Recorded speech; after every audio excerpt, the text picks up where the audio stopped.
Et on reste dans les couloirs de la fonction publique pour parler de la lutte contre les réseaux mafieux opérant dans le secteur de l'administration publique. Le vice-premier ministre, ministre de la fonction publique, Jean-Pierre Liaou, a échangé avec le directeur général d'Equity BCDC. Les deux personnalités ont évoqué le cas d'interpellation d'un agent public en complicité avec quelques agents de Cash Express de cette banque. Célestin Moukeba a réitéré la détermination d'Equity BCDC à accompagner le gouvernement congolais dans la démarche de la bancarisation des fonctionnaires publics.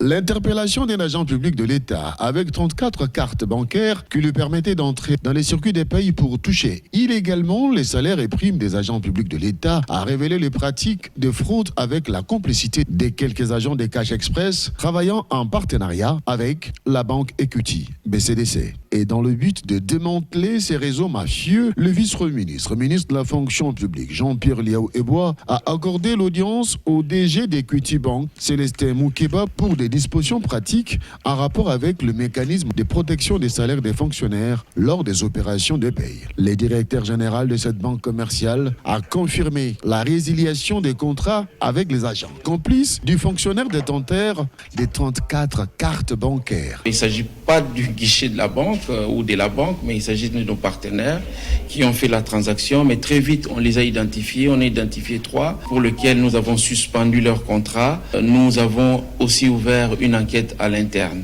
Et a reçu le directeur du vice-premier ministre, ministre de la fonction publique, le directeur général d'Equity Bank a annoncé l'octroi des crédits d'accompagnement avance sur salaire accordés aux fonctionnaires de l'État à hauteur de 75%. La banque est disposée et a déjà des crédits d'accompagnement pour tous les fonctionnaires. Donc il n'est pas question d'aller voir une banque Lambert ou un tiers pour avoir des avances sur salaire, alors que la banque est disposée à accompagner toute sa clientèle. À la fonction publique, la lutte contre la fraude et les antivaleurs s'accélèrent. Les cartes sont des propriétés individuelles. Les gens doivent les garder jalousement et ne pas partager les codes PIN à des tiers. Et les enquêtes ouvertes pour le démantèlement total de ces réseaux mafieux devront donc produire les résultats probants grâce aux mécanismes de contrôle, vérification et certification mis en place par le vice-premier ministre, ministre de la fonction publique, Jean-Pierre Liaou.